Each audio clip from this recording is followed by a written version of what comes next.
I think we can start, so just not to make people wait, and then you can admit people as they come. Mm-hmm. All right, so thank you very much for coming. We're happy to announce that this is one of our first ever webinars at Passion FC dedicated to the International Day of Women, which is happening tomorrow. We have four amazing panelists, which they'll get to introduce themselves a little bit later. But for now, for those who just came and for those who don't know that much about Passion FC, I'll hand the mic to Arik, our founder. He'll speak a little bit about Passion FC, and then we'll get right to that. Okay. Hi, everyone. It's really exciting for us to be here. Very exciting day. Sorry, I was just pinning the four speakers so you can see their screens specifically. I've gone 2 out of 4 done. But really exciting for us to be here. It's a really big day for the organization. We've got a lot of friends and faces from the community in the crowd, which is exciting. And of course, this is being recorded, so everyone's aware. It's being recorded, and we'll share it with our bigger community as well.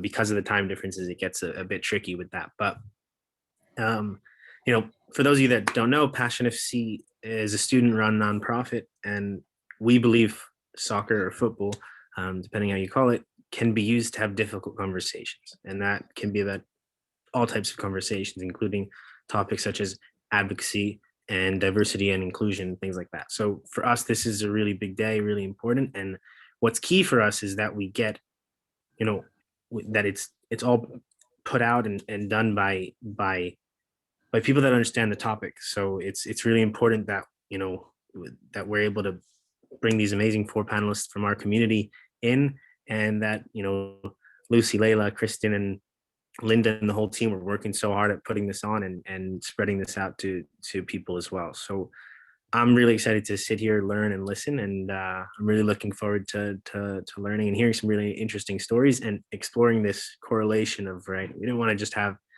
just people coming and telling their stories, but also talking about this topic of how did what I did as a child on the field or as an adult relate to the choices in my life.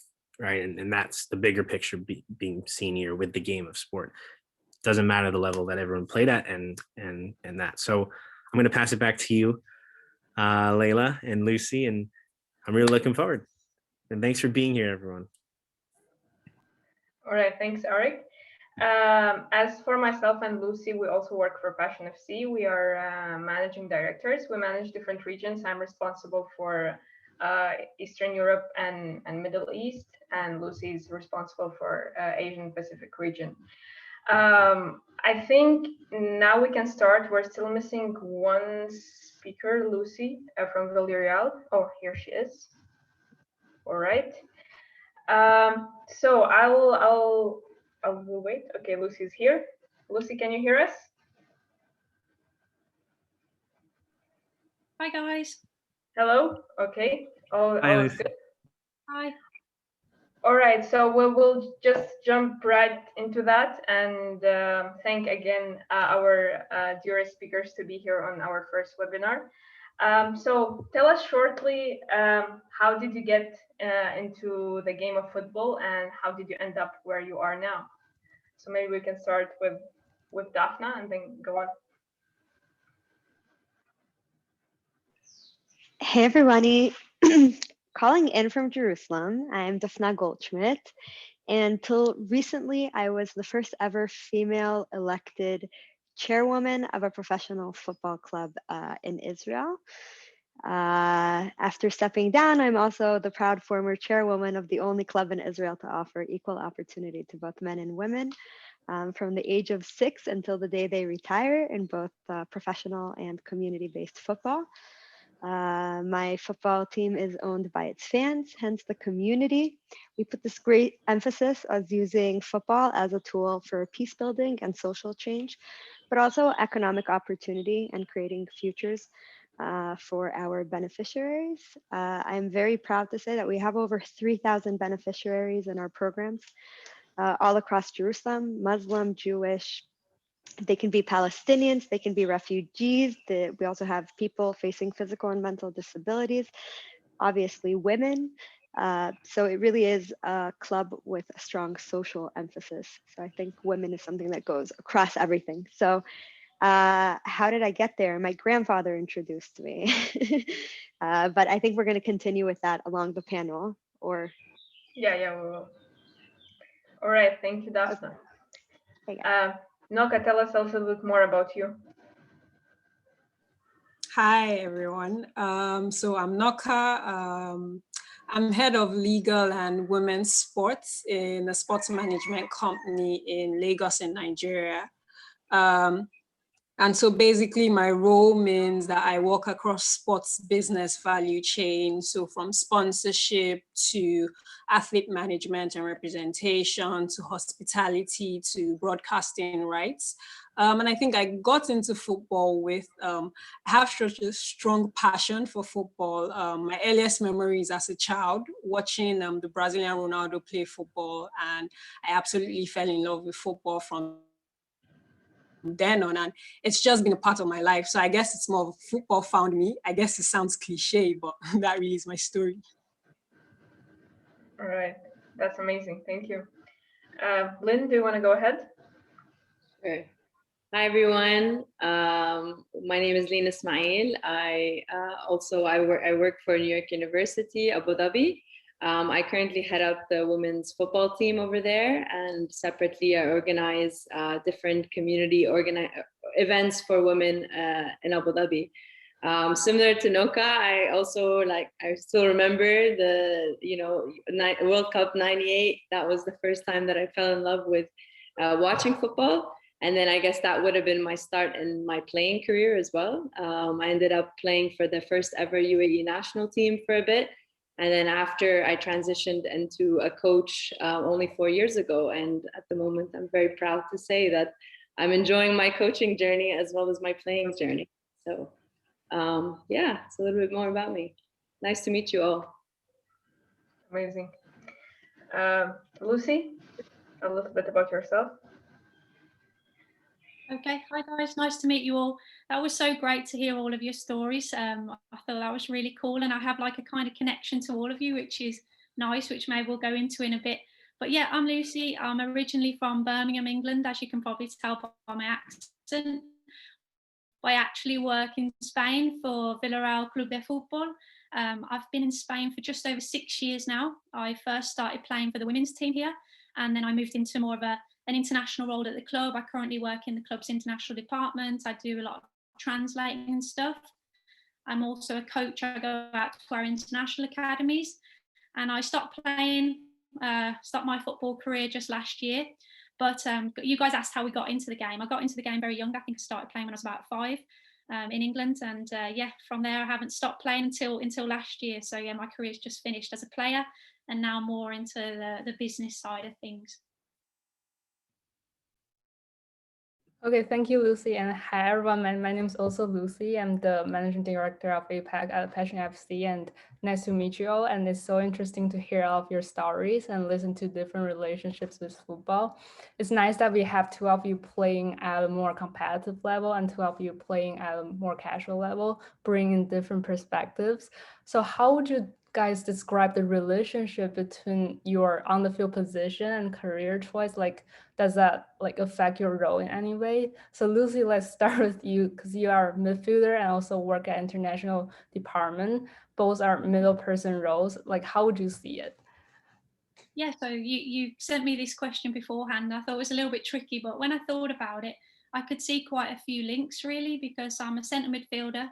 So on the pitch, I guess I connect the defence and the attack, and yeah, just kind of a link between the play.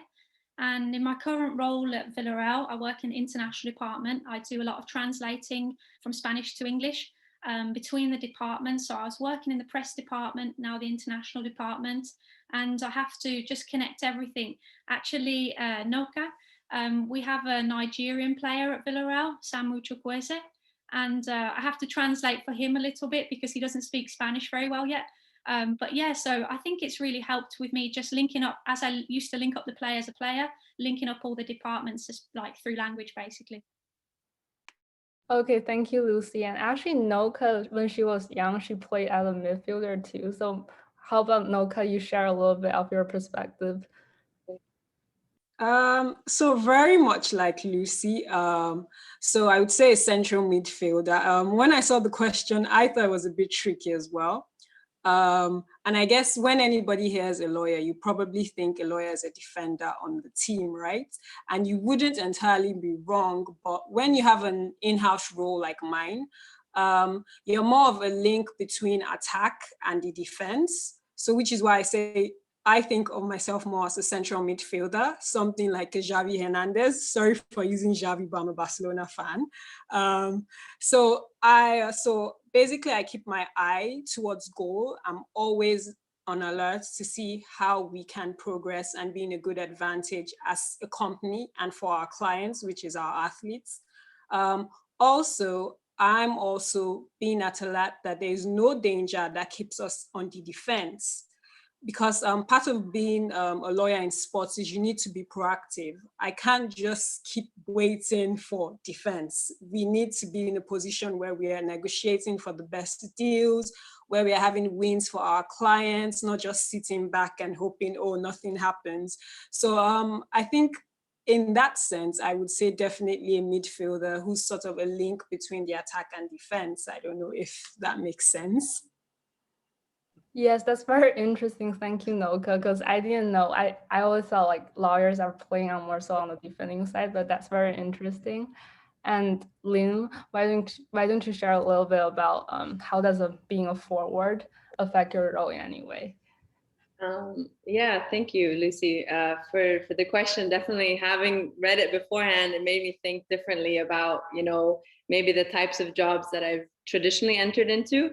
I think as a forward, it's a lot of it is waiting for the right moment, but then accelerating forward and like going fast at it. And I tend to think of myself as a very impulsive person. Like I might jump very quickly at an idea and sometimes not necessarily think it through. So I think that's also been something that reflecting on this question has allowed me to see how I jump at opportunities for sure.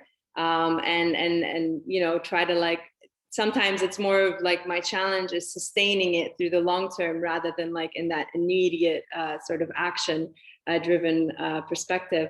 I don't know. I mean, I think a big part of why I chose the job I'm in or how the different opportunities had come about was because of my playing for a team environment and wanting to feel a part of a community, a part of something bigger than me. And I think that's what drove me more into finding more grassroots, more initiatives that are, based on inclusion and community more than it is about profit and money making and that sort of thing. So I think with NYU, sort of like that nice cushion in between where I can have the freedom to drive community, but at the same time support, education and work for an institution as well. So I don't know if that answers the question, but that's what I have. Yes, it's very interesting because I play as a defender, so it's very interesting to hear about how forward relate to like the role in like meaningful ways. And so Daphna, do you want to share a little bit more about your story with football and how you see your role, how you see the relationship between your roles? Well, I went to be chairwoman because women in my city and country never had the opportunity to play.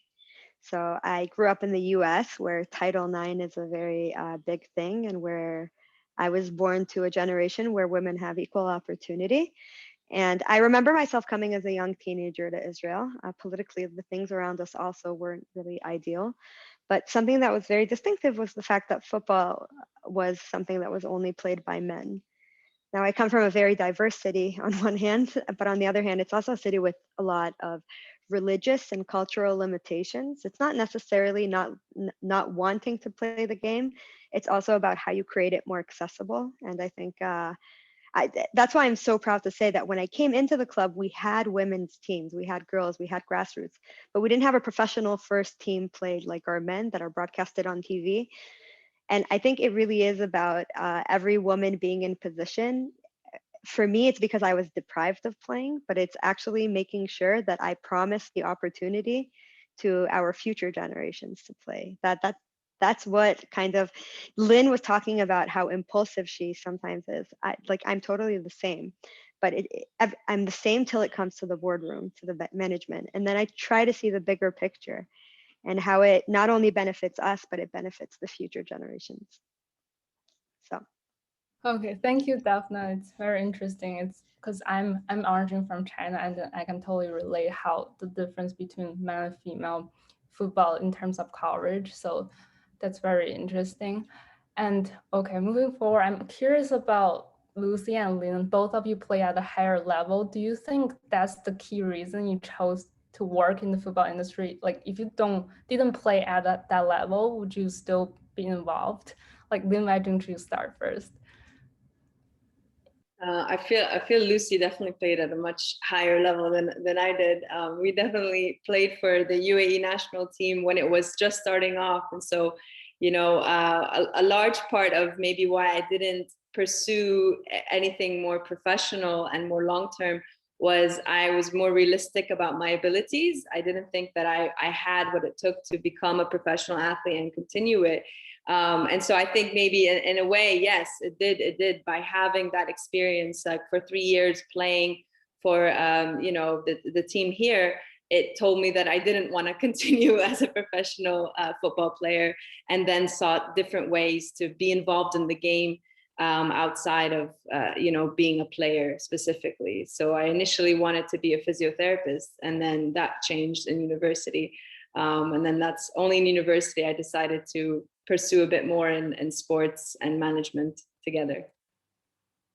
Yeah, that's very interesting because I came from a similar background. So yeah, that's the reason why I kind of chose sports. So Lucy, can you talk about a little more about like your perspective? Because obviously you play first and then later work at a club. So what was your career option?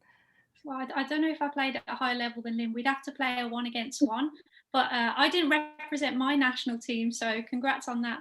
I'll come to the UAE and we can play against each other. But yeah, so I played in the US, as I think I told you guys, I'm not sure, but I played D1 college soccer there. So as Daphne said, like in the US, women are very respected as athletes, and everything was sorted for us, our classes, so we could focus on soccer. And I played in England before that to a very high level. So when I came here to Spain and I didn't receive much money for playing football, I had to work part-time as well. So that was really tough. You know, there weren't many hours in a day to train and work and do everything I needed to do. So I did that for about 5 years, and it was a hard slog, really. I did it because I love playing. But in the end, I had to be realistic, like Lynn said, and think, you know, how much money am I earning now from playing football, even though I love it? Or can I earn more in a different position in football? And so that transition was quite easy. I was very lucky to get the job at the club through translating and everything. And I was working part-time, and I just said to them, you know, I'm thinking about focusing more on work now, and they really wanted me to go full-time anyway. So yeah, it was a very easy transition. I missed playing very much, but it's been really good transition for me to go into full-time work. That's very inspiring to hear as a person who always wanted to play professionally, but never had the opportunity to. So I think that's very interesting. You touched upon Lucy, you touched upon having challenges while you moved to Spain to play. So I think my next question will be directed towards the challenges that you now face as women working in the football industry, specifically in the regions that you are in. So maybe we can start with Noka. Are there any challenges that you face as a woman working in the sports industry in Nigeria? So I would say my first challenge is not necessarily because of gender, but just a challenge of working in sports in Nigeria, working as a sports lawyer in Nigeria. Sports law is still an emerging area in Nigeria, so it is. So it's a lot difficult explaining to people the role you play and why it is necessary to have you. So then add that to me being the only woman in a room full of men and explaining to them what should be done. So I mean, there's a lot of difficulty with them accepting that, oh, I know this, or they don't even, I think they can't even understand that I might know football, maybe even a bit better than them, talk more of listening to me tell them about the business of football and what should be done. So I guess that's my own challenge, not really having a lot more people that look like me in a room, having to work 10 times harder to prove that I have earned a spot in this room, and having people listen to you and actually trust that you know what you're doing. I think that's more of my challenge here in this region. Yeah, I think that might be similar to some regions around the world, especially maybe if we ask Lynn and Daphne coming from the Middle East, what are your thoughts about that? Yeah, anyone if who wants to start. Well, first I want to ask Lucy, what NCAA, like what Division I school did you go to? Where'd you play? So I played at East Tennessee State University in Johnson City, Tennessee. So I went to the South. It was a big culture change, but yeah, it was really cool. Cool. And So I wanted to ask you what club you work for in Israel, because I went Hapoel okay. Katamon, Jerusalem. I think we're the biggest fan-owned club in the country. So. Okay, cool. We played against Maccabi Tel Aviv a couple of years ago, so I went to Tel Aviv and Jerusalem. It was beautiful. Well, I would love to show you Jerusalem. Again, everybody on Passion FC, but yeah. I think challenges, we can say two things. Challenges, first, access. I think that Noka was really talking about being the only female in the room. There are two issues with that. The issue is it's common that we are the only women in the room. That's number one. And number two is that if we want equality in these rooms, it's not about creating more room in the room. It's about deducting 50% of the people that are already sitting there, which makes it this very, very big challenge of, I think this is a generation shift where truly that we are part of the evolution of this changing, not our efforts towards not being the only women in the room. So I think that's one huge challenge, but also actually having the access and the opportunity. I think there are a lot of talented women around the world and within many, like across all the regions that we're talking about, that actually have the capabilities, but don't have the opportunity. And I think that Lynn was talking about it. It's about grassroots. It's about working bottoms up and not expecting to see. I think that's a good thing about females in the room. Kind of looking at the long run, at the macro, not the micro, not necessarily what we're doing now, but how is it from the points that we're achieving from year to year, we reach this larger goal. And that's the mission of actually changing the mindsets of how things work when it comes to gender equality in the room. And then the challenge means that as long as the females are not represented in the room, how can policy work if 50% of population is not represented when decisions are made? So I think we have many challenges. We're slowly but surely addressing them. But the point is, when we want to make policy, if there's no women in the room, the policy can't work. So that's my. Yeah, I'll just add to Daphne. I mean, you said it so beautifully, and I think a big part of being in the UAE, we look at like we have a lot of resources, we have a lot of access. Like, so resource isn't necessarily an issue.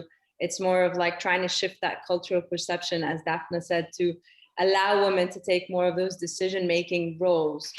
Oftentimes we see that like the larger entity, the Abu Dhabi Sports Council, will take care of everything that's related to men, and then they'll create a subdivision to take care of the women's initiatives. Like, it won't be an integrated effort to look at, okay, the men can handle the women's. They're like, okay, no, we'll have a women's division, and then the woman will take care of the woman. So it's like a way to kind of mask the overall issue, and then also say that they are, doing something for it.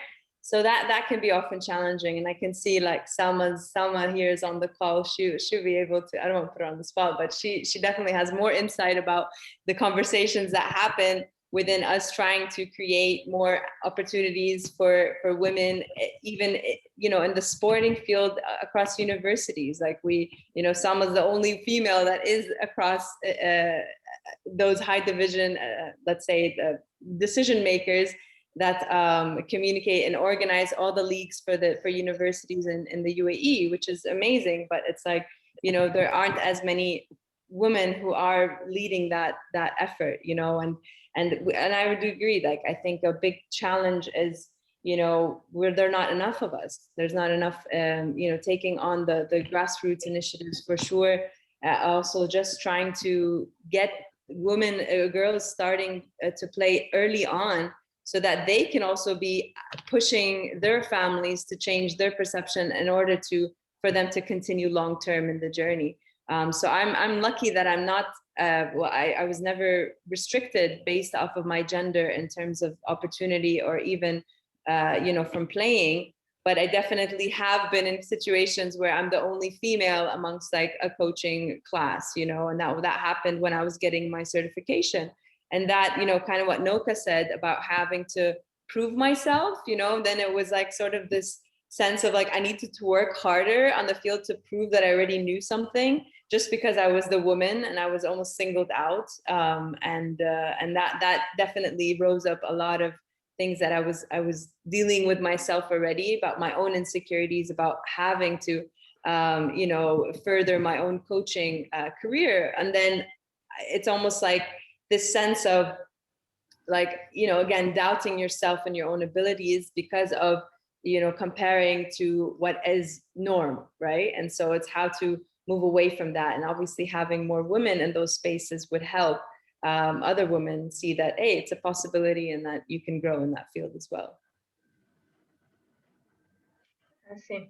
Yeah, I think continuing from this topic of challenges and social perception, I think it would be also interesting to know your family's opinion on choosing the career path that you chose for yourself, because we know that football, and as you pointed out, it's a very male-dominated sport. So how did your family react to that, and whether it led to conversation, dialogues about that? So if we can ask, start with Lucy, for example. Yeah, sure. So I think I'm very lucky in this respect that my family has been hugely supportive, especially my mom, and my twin sister's also a footballer, so we always played together. When we were young, we were the only girls playing, so it was a little bit hard sometimes, but I think when we were very young, we didn't really notice it because we just loved playing. But as we got older, we could see, oh, we're the only girls here. But then we joined a girls team, so it wasn't so bad. But yeah, my family have always been very supportive. In England, it's changed so much now, and especially female footballers, they're almost held in very high regard now, and everyone wants to be a footballer, which is great. It wasn't necessarily like that when I was younger. I'm 29 now, so you know, over 20 years ago it wasn't like that, but I'm so glad it's changed. And yeah, just feel very lucky that my family was so supportive, really. Daphne, what's your opinion, or like what are your memories when you told your family that you are the first chairwoman? How did they react to that? I think it's just weird, right? Because it's this reaction of what? Wait, this is a men's club. Well, it's also a men's club, and I think my family was very supportive. I think my football club has been part of my community, my family, and everything I've done. So it actually came quite natural. But I don't think I'm the right example actually to talk about these things, because I do know that in many cases it's something that you need to help your family realize, and it's not that easy necessarily. But I love facilitating to families and trying to have them comprehend the talent that their girls may have if they are allowed to play and have access to sport. Noka, was there anything similar, any similar experiences with you and your family? So thankfully, I have a very supportive family, very, very supportive. We are lucky here. Yeah, very lucky, because my dad is actually like my biggest supporter. He had always known I liked football, and he would even joke and just be like, "Are you sure you will marry a footballer?" And he would joke. And if there's anything about football on TV, he will call and just be like, "Oh, did you watch this? Did you see?" Oh, he would tell me, "Oh, Messi's on TV. Did you see what happened?" He's always he would tell his friends, "Oh, my daughter is a lawyer. She works in sports. You can ask her anything about football. She'll tell you. She has all the facts." And so I think, like Daphne said, maybe I'm not the perfect example or the good example on these things, because I know in Nigeria especially, it's women football is still at an infant stage. A lot of parents still don't let their children play football. There are a lot of negative stereotypes. And so, I mean, even for some parents, when because I represent some women athletes, when I have to talk to parents, they're a bit skeptical that I'm even working in this space. They don't understand what I'm doing in football. So it takes a lot of explaining and trying to get them to realize that, look, it's the same thing. It's just football. There's no men's football. There's no women's football. It's football. And your daughter is a human being who can enjoy the sports as much as the next guy who's playing in the streets. So I mean, it's still a progress, but thankfully we have people on this panel who have supportive parents. So yeah. Right. Lynn, do you want to add something? I mean, I know about how that happened, but if you want to share a little bit as well. Sure. I mean, yeah, like the girls said, very supportive family. Actually, my family is not a sporty family at all. It was kind of an anomaly that I got into football, and they could see how passionate I was and how excited I was, that they're like, okay, cool. It seems like she's excited about it. So they let me play. And then later on, when it started to be part of my career, they're like, okay, well, she's making money from it. So obviously there's an industry for it. It's not like I'm sitting kind of homeless trying to figure it out. But so I think that's a big part of it, is that, your parents want to see you succeed and want to see you be happy at what you're doing. So I think they could see that, and they would support that journey of it. And yeah, so I think we're maybe not necessarily the best example. And like Noka said, I know it wasn't like when I was playing for the team, I know a lot of women who couldn't, even though they were UAE national, they couldn't tell, their families, their extended families didn't know that they were representing their nation. I wasn't UAE national, I was still part of the team, but they were, and they weren't even allowed to share that. They couldn't be in photos and things like that. And it's you think, Lucy, it's an honor to represent your country. And then imagine if that honor is you're not even allowed to be there, and your extended family's pushing it. So that definitely was a big driver for me to want to help change that perception and allow more girls to enter the game at a more inclusion basis. And then hopefully that shifts the next generation of women. I think it's it's a repetitive thing here that we have the support, and I think it shows how important our bases, our families, and creating our identities. When people ask me how I was introduced to football, I tell the story how it was my grandfather. And one of the first questions I ask anybody I know, it's what's your first football memory? And in most cases, it's associated to your family, but also a male family member. And I think that's what we're trying to change. And actually having our supporting backgrounds here shows that the shift is there, because you can suddenly see it. So as long as it's becoming more normal, then more and more women, like Lynn is saying, are going to be on this platform. It's not going to be so highlighted. It'll be normal, so it won't be something to I'm trying to find a word I can't find. Sorry. Yes, and so I think what Daphna talked about, yeah, that's definitely here. That's why I think we're doing this webinar, to show that there are actually job opportunities in the football industry, and there are great examples of that as well. So I think my next question will be more about how a person can transition from a university degree to actually working in the football industry, especially those people. And it's a very relatable question to myself, that I study something completely different from football, very, very far away. But somehow do you think that people with no proper sport degree education can eventually get involved in football, and maybe even make it to a higher level in some football administration in some club or some organization or anything like that? Or the education is the foundation, and without that it's very unlikely to happen? If we can start with maybe Noka. So I would say the beauty of football is it's such a versatile and dynamic field, right? There are lots of things to do in football.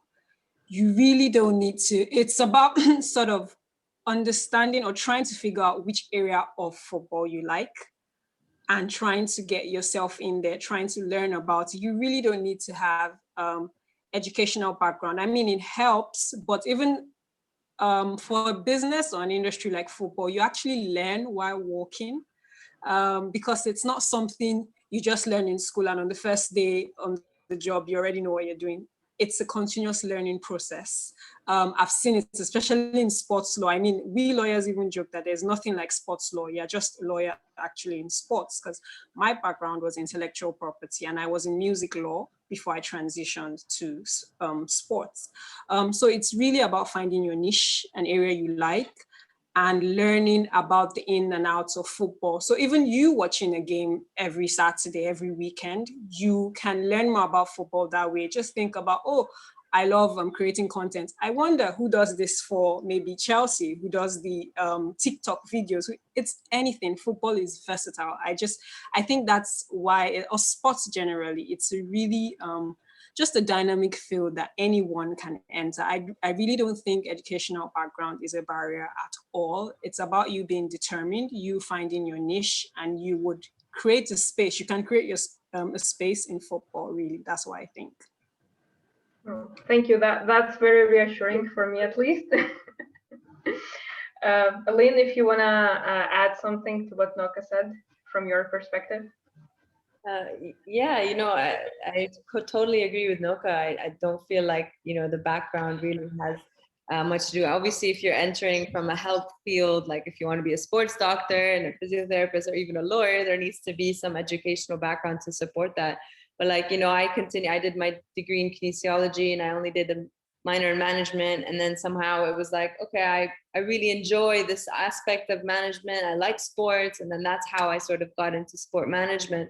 And it was like seeking out an opportunity within a space that I felt like, as a young Arab person who's passionate about sports, it's better for me to start off in the UAE. I studied in Canada. I knew that market was a bit more competitive, for obviously, because in Canada, US, it's more established. So I thought my chances of entering the field would be, better coming back to the UAE. Of course, my family was here. And then I remember it's just about networking, it's about really knowing, maybe like you said, Noka, you want to know what is your niche, but you also have to try out a lot of different things. And maybe it might take a few jobs for you to realize what you really like. And really just leverage on the people, the contacts that the connections that you've built. And then you never know. I feel like I was blessed that the right opportunity came at the right time for me. And it always, every job has given me a step further to where I am today, so it's definitely not related to where you start in your education. It's back down to, what is it that you want to get out of it and what you're willing also to put in order to pursue that passion that you have. Passion FC, it's a perfect example.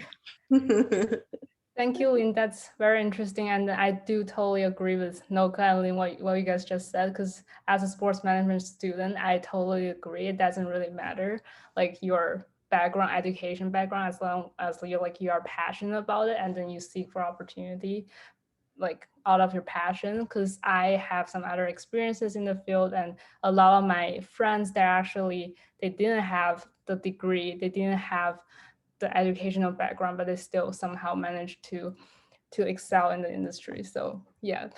And moving forward, we are wondering that, so recent years we see female players in football, they slowly but firmly are speaking up for themselves, standing up for themselves. So I'm wondering, do you guys see such movement or tendency as females working in the football industry? And do you think these kind of movement are linked? So how about Lucy, you start?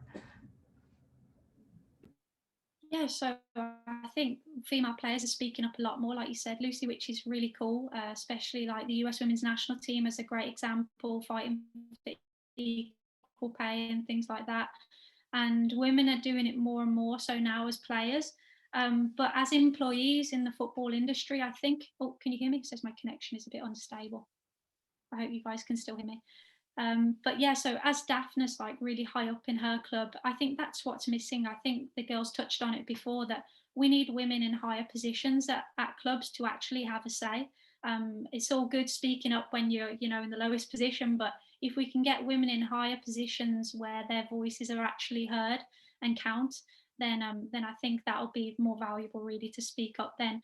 But we definitely need to start doing it within the industry. Those of us that are lucky enough to have got positions at football clubs or in different parts of the industry like Noka and Lynn, we do need to speak up if we see any type of injustice or inequality, definitely. Yeah, okay, thank you, Lucy. And so Lynn, do you want to build on that or add your perspective? Sure, yeah. So I was gonna mention actually US Women's National Team. I think that was a great catalyst into that world. And definitely having more like role models that look like you in order for them to speak out about it is really important. And I think that just comes back down to how we use our channels, how we communicate within our spheres of influence in order to help shift those perceptions as well. So, you know, you don't necessarily need to have like everyone within that like high profile game doing it, but and you know, it's definitely helpful. And I would even argue that we need to have more male voices also contributing to that. It's not enough to just have like the high profile female athletes. I feel like, you know, the men should be taking more of a stand, especially these high profile teams and things like that have so much leverage and push, that they can step in to support the women. I always say, like, you cannot fight this battle just one side, like just have the women fight. You need to have men as a part of that fight to bring about, you know, that equality that is rightfully so, you know, in this world.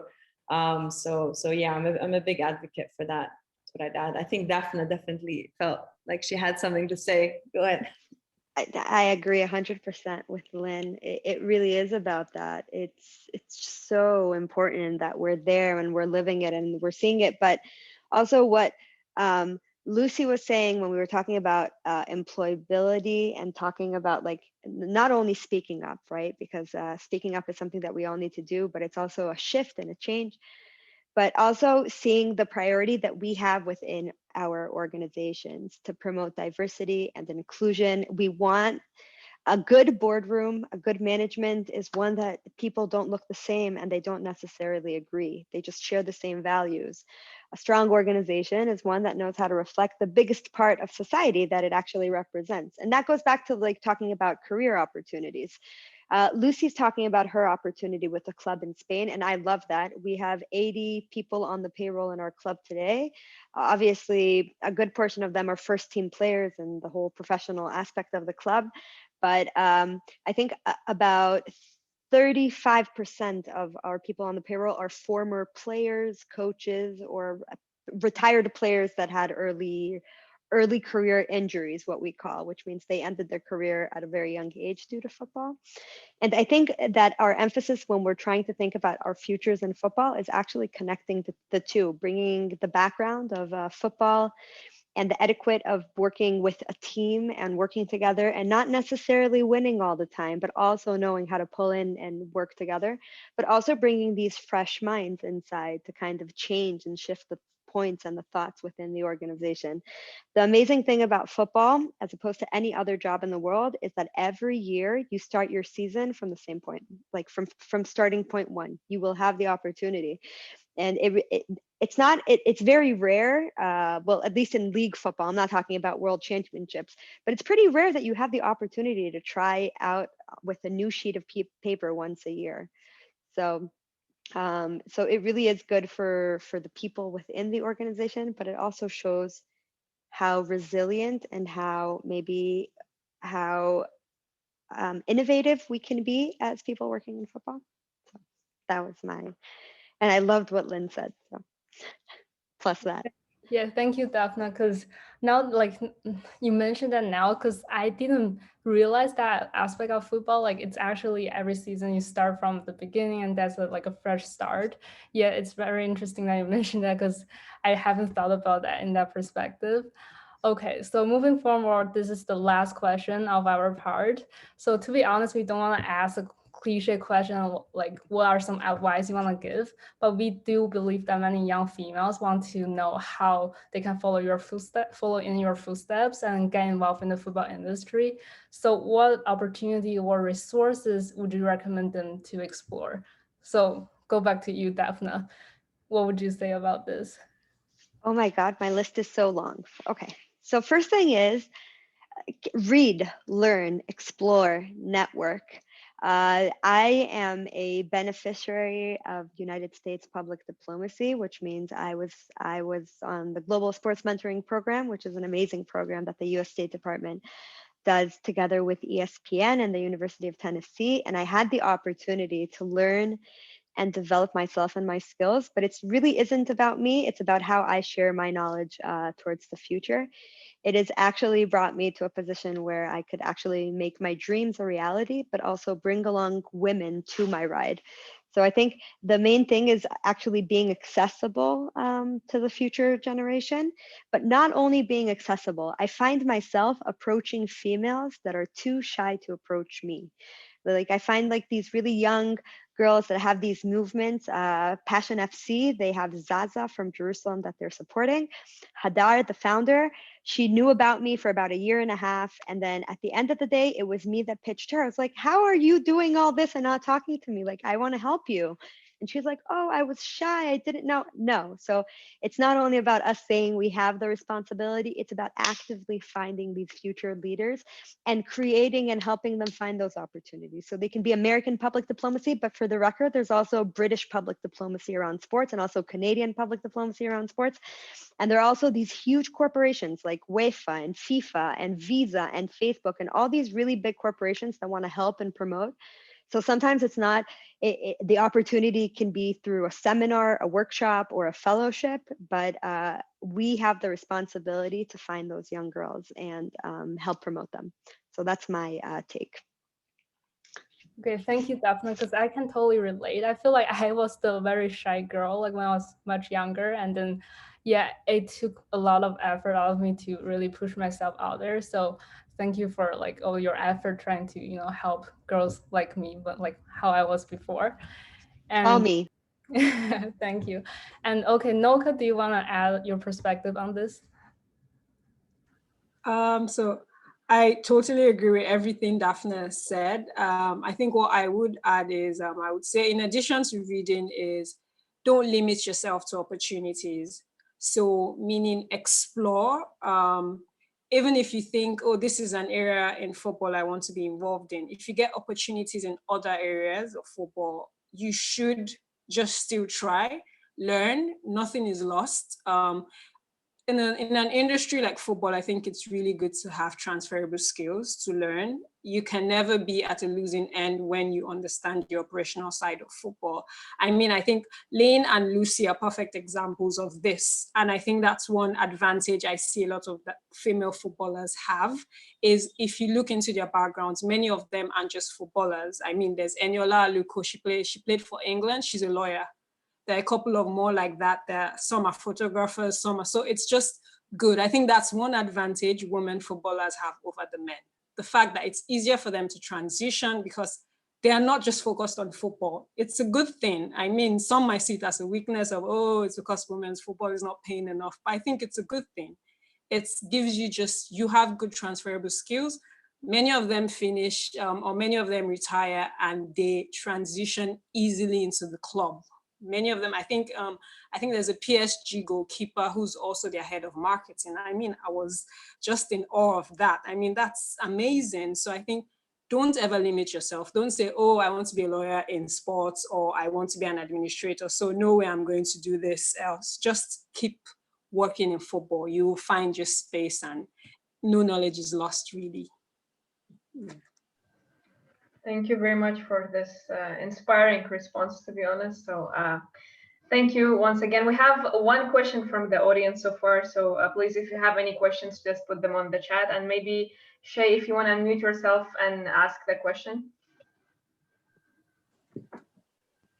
Hi, everyone. Thanks for addressing the question. So first of all, thank you to all the amazing panelists for sharing this insightful notion and for Passion FC for using their platform to really amplify these stories. My question is about the misconception that gender equity is an issue only pertaining to women. Of course, male have a crucial role to play in improving gender equity, but I guess my question is, what type of allyship do you expect from the male counterparts? How can men contribute towards making football industry more diverse, more inclusive? I can maybe start with that, and then maybe the ladies could address. But this is a really great question, Shay. And I think a lot of the time when we want to address this, I kind of go back to the individual and say, well, what do you feel about like women taking more of these roles? Like, what are your own perceptions about women dominating these fields? And I think like the more we start to see it as like, oh, it's normal. Like, you know, you see a football player, it's a woman or it's a man. You're not necessarily going to differentiate it based off of their gender, maybe only when we play the leagues. And I think just having those perceptions within yourself, you're able then to, you know, if someone else was to say more of a sexist remark, then you would step in and be like, no, wait a sec, like, you know, that's not appropriate. Or like you defend it from a place of, you know, where you really accept it, rather than it's something where you have to do like a showmanship aspect of it, like where you, what is it? It's like performative, you know, I forget the name of it, but like performative instead of it being something that comes from a more genuine place. You know, often it's just that, like I've had many conversations with men who like wouldn't play with women before on the field. And it's just like, just stirring that come just by asking those questions, then they become advocates for it, and they start to normalize it. And then when other men say it, then they can actually like be like, no, women also play and they also can dominate, and they also, I wouldn't mind being coached by a woman, you know. So these types of things, like we often negate how important having these dialogues are within our spheres, you know, and that's one part of it. The second part I would say is like, oftentimes, unfortunately, I don't know if it's, you know, for some people, like, you know, women start to get very like, especially high profile athletes, it's like they're sexualized before they're actually looked at as, you know, athletes. And that makes me really sad, like in terms of seeing how certain female athletes get more propagated by the media. And then us, you know, as like kind of a common us, you know, follow that without necessarily questioning like why this athlete versus this one, you know. And I think we all have a role to play in order to kind of remove the sexual aspect of, you know, women and even men in sports, in order to just see like, you know, the athlete and what they represent in terms of their values. So I think it's kind of twofold that I would mention for that. I'd love to add a small point. I love what Lynn said, but and she was addressing it shortly. It's the language around football, the dress room. Like when we're talking about, like, I'm not going to go to the big picture. Like I agree with what Shai is saying about how do we we need to talk beyond talking about gender equality in the room. Like how do we take it into actions? And into actions, it's also educating. It's educating the generation that's actually educating our children that are currently beneficiaries. So I know, like at least in Hebrew or in Arabic, a lot of comments when a player on the ground is playing not well would be associated to him acting like females, or addressing his sexual orientation. Like a lot of things are about language that's even in chanting of football club songs, and and within the youth departments and in the development of players of what is this. We need to talk about positive language and enforcing language that does not deprive or harm any other part of the population. So I think a lot is really about the educational tools, not only that the children are receiving, but also how their educators teach them about the impacts of their words as behaviors. So that's just a little point I want to add on, because I think that's something that can go a long way very quickly. Like every youth team can have this discussion. It's not something taboo. It's not something, but it's just something that needs to change. It's tradition, a very old and bad tradition, but it's still like a historical tradition that's not banning from like the terminology of football. So I think that's another step that we can actively do within our organization. True. Very, very true. And we hope we'll implement that soon as well. Yelene, do you want to say, add something? I love that point, Daphne, because, you know, sometimes I used to think of myself as someone that's like, oh, I don't see the gender aspect of it. But then, you know, when we have a scrimmage, when it's girls versus boys, and then like one of the boys will tackle one of the girls, I'd be like, my first immediate would be like a defense mode.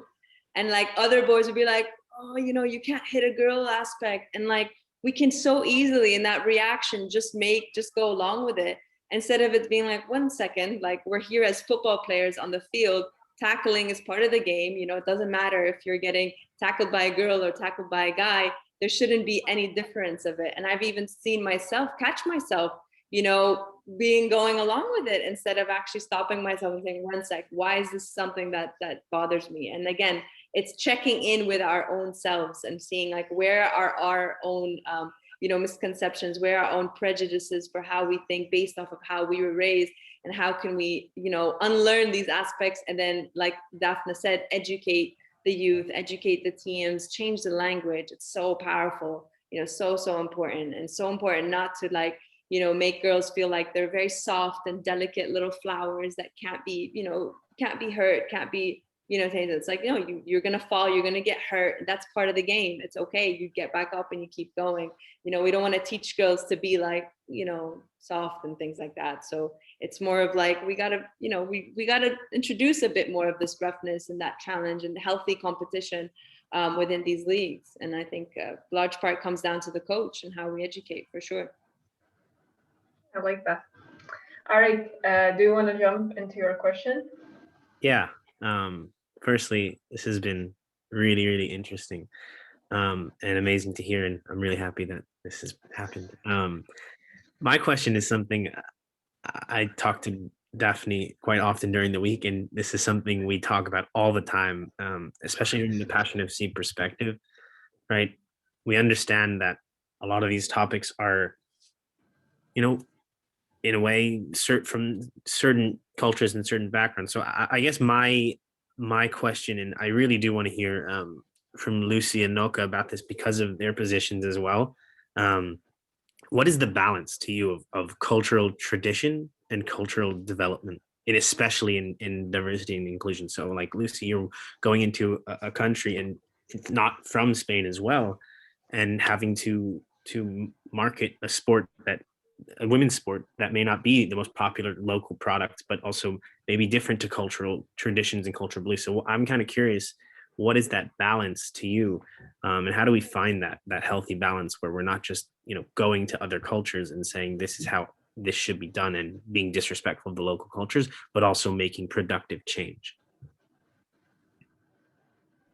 Yeah, I can start on that, Noka. I think it's a really good question. I wish I knew the answer for it, but in my opinion, I think coming from England, Spain isn't too different. There are definitely cultural differences that I've had to adjust to, but like I said, in England, it's female football is held in so much of a higher regard than it once was, and that's been amazing to see that cultural change.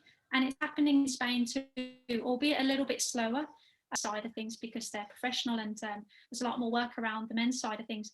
But the women's team are doing fantastically well. They're in the second division, hopefully getting promoted to the first division for next season. And like I said, I played on that team for 3 seasons. And yeah, so I think it's the balance is if this is what you were asking, the balance is becoming more even, I would say. But it's taking a while, and we need to focus more on female football. We need to give it the chance it deserves, because these girls work so hard. I mean, most of them are studying and working at the same time as playing. So I don't think, I think it's got a long way to go culturally, but I think in Spain we're very lucky, and I want to hear from some of the other girls, because I think in the regions they're in, it must be so much harder. So yeah, I want to hear from those girls. Okay, so really interesting question. Because here in Nigeria, it's still a long way to go. And I mean, it gets a bit hurtful because I don't know if anyone knows this, but the Nigerian women's national team are actually one of the most successful football team. because they've won, there have been 11 CAF championships, and the Nigerian women have won 10 times out of 11. They are that good. And most times they even just play maybe one game before the tournament, and then they end up winning. They are that good. But still, there's still a lot of pushback in women's football. And like I said, perceptions, negative perceptions. I mean, finding a balance is still a bit difficult. But lately, starting, I think people and brands as well slowly starting to help in how they market others. So for instance, there's Asisat, who's in FC Barcelona, and she has won African Women Footballer of the Year a couple of times. So I think parents are starting to see her success, and she herself is starting to use her voice to sort of speak to parents and say, look, I know you think this will happen. I know you don't want your daughter to do this, but she can be successful. She can still be your daughter, because there are a lot of negative perceptions. It's still a long way off, but I think, and then FIFA is also trying to help as well. FIFA has some women football development funds that they're engaging in here, and there's a lot more engagement with women's football, but I really don't have the answer. We're still a long way off. I mean, I personally try my best to get people involved in just women's football. And I'm very passionate about saying, look, it's just football. I don't buy the idea of there's women's football and there's men's football. If you love football, it's football. Before, I think it's until I grew a bit older that I realized, oh, there's women's football. I would see a football match on TV and I would watch it. I would see Marta, I would see Cartier that used to play for Brazil in those days, Sisi, and I would just watch it. It never occurred to me that, oh, this were women, until later on, as I grew older, I realized, oh, there's actually women's football and men's football. And I think one important thing that can help for balance is also accessibility to games. And I think this is even worldwide, globally, not just in Nigeria, but slowly. There are a lot of football fans for women's football, but you can't find it on TV. Where do you watch the games? How do you have access to it? How do you know, yes, you know this person is playing, you know, but there's also, I think it's a wider conversation, this, and I really don't have the answers, but I would love to hear about how other regions are waddling through these waters. Yeah, definitely, go ahead. I think we're still at the point where we're overcoming this gap where, again, this is not policy. This is individual to organizations and to clubs. But these things need to change on a national level, because if we're not investing in female sports as much as we're investing in male sports, it's just not going to happen. And it really is also about, you know, the USA has succeeded so much because it had Title IX. It forced the universities and all these organizations to actually offer this equal opportunity. It wasn't something that they volunteered to do. So I love what Noka is saying, that it's actually the international large corporations, the stakeholders that are actually shifting, that are talking about the diversity and the inclusion and about actually trying to reflect that with the work that they want to support. I think that's the move. The move is that the corporates are already moving there. Now we need the governments to move there. And it's a hard decision to make, because if you want equality, equality is very expensive.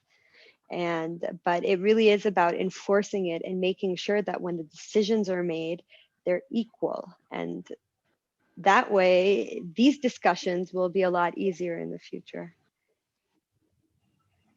Yeah, I think this is an amazing note to end our webinar on. And yeah, I think this was a very fruitful discussion, at least for me. And I thank again all our guests for being here, the audience.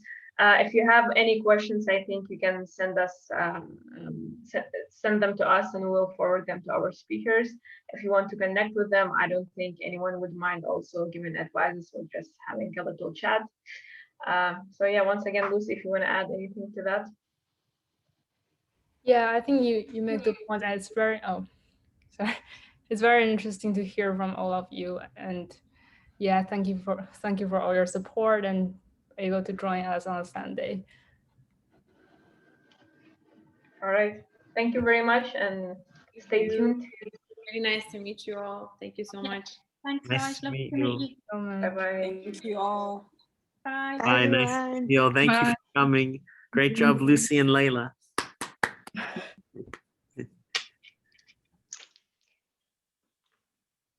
Love you all. I'm gonna stop recording. Yep.